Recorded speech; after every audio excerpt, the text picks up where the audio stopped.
amid tensions emanating from the uncertainties surrounding the Niger coup d'état, which saw President Mohamed Bazoum deposed by the military, and a warning from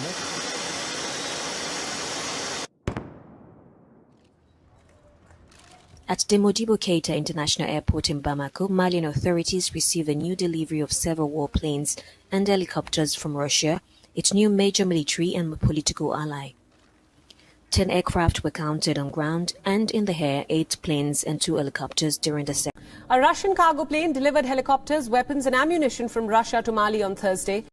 Mali has publicized the arrival of new military equipment from Russia. Sharing videos on social media, military officials showed and commented the delivery of 2 combat helicopters and surveillance radars sent by Moscow, praising it as a sign of fruitful partnership between the two nations. It also came after foreign leaders and particularly the Russian President Vladimir Putin cautioned ECOWAS, or rather Nigeria, against pushing to invade Niger in an attempt to overturn the coup d'état and restore President Mohamed Bazoum's presidency.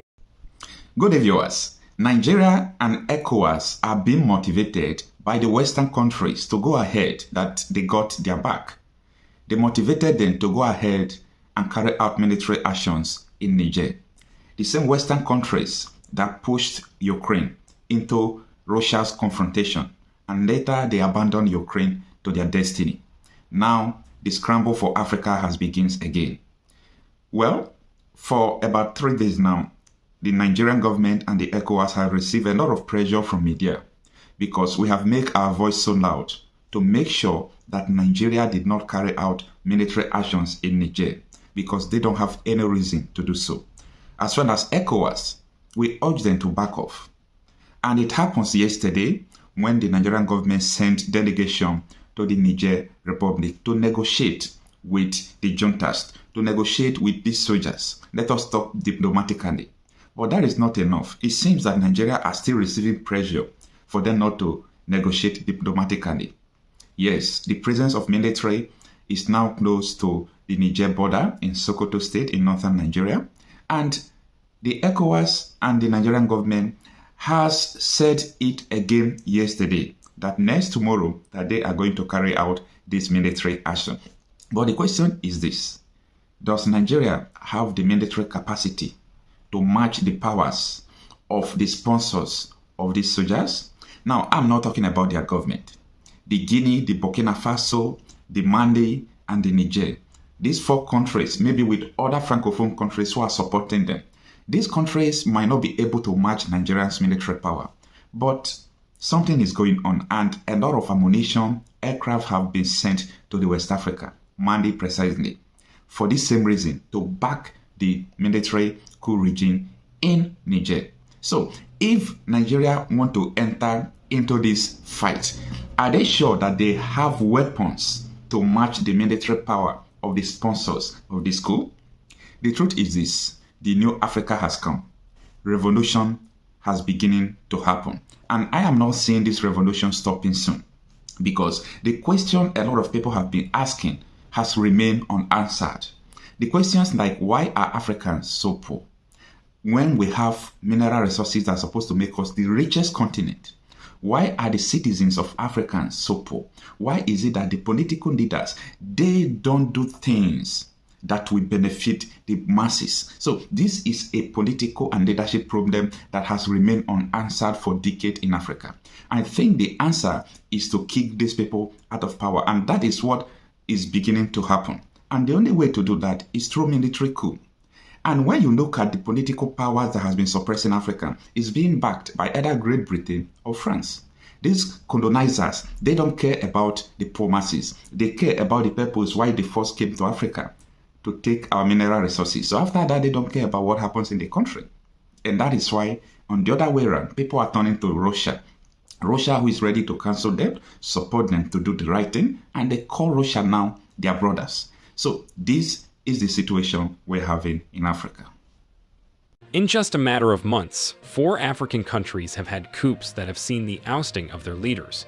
Russia and Africa in the fight against Nazism has been forgotten, but today we stand together, and today we're here to talk about the future of our countries. and what will happen tomorrow in this new free world to which we aspire for, where there will be no meddling in our domestic affairs. We have shared prospects, and I hope that this summit will provide an opportunity to establish just peace and just world order and relations between our peoples. It's not quite clear to me how come that Africa, that has so many resources, water, solar energy, how come that currently it is the poorest continent in the world with the highest levels of famine? How come that we have to ask for help? We ask ourselves, but we don't get any answers. We have a chance to build a new relationship. Hopefully, this relationship will be for the better to us in order to build a better future for our country. On behalf of my generation, I would like to say that due to poverty, many had to cross oceans in quest for a better life. At times they die, at times they starve. It's hard for them to survive. As for Burkina Faso, it's been 8 years since we have been facing the most barbaric and violent form of colonialism, barbarism. We are imposed this modern form of slavery. We were taught one thing: a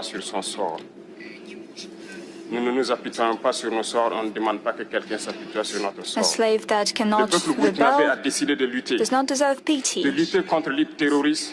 And we decided to fight against terrorists that impede our development and our struggle. Our peoples decided to take up arms in order to fight terrorism. I was surprised that imperialists, they are called militarized units, militarized groups.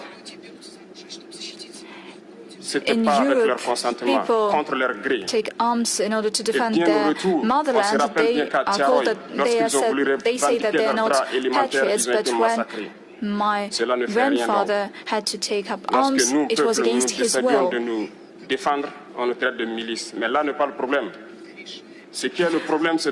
people decide to take up arms,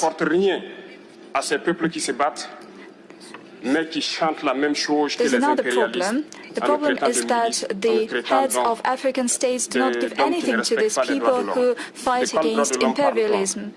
They are calling us armed units, bandits. We do not agree with such an approach. Leaders of African states should not be puppets when imperialists treat them like that. I would like to convey a message to the heads of African states. Qui ne connaissent pas la guerre, l'autosuffisance alimentaire de nos peuples. Nous devons prendre l'expérience de ceux qui ont pu déjà atteindre cela en Afrique, tisser de bonnes relations ici et tisser de meilleures relations avec la Fédération de Russie pour pouvoir assouvir les besoins de nos populations. Je ne serai pas peut-être long, le temps est imparti et très court. Nous sommes obligés de nous arrêter à un moment donné.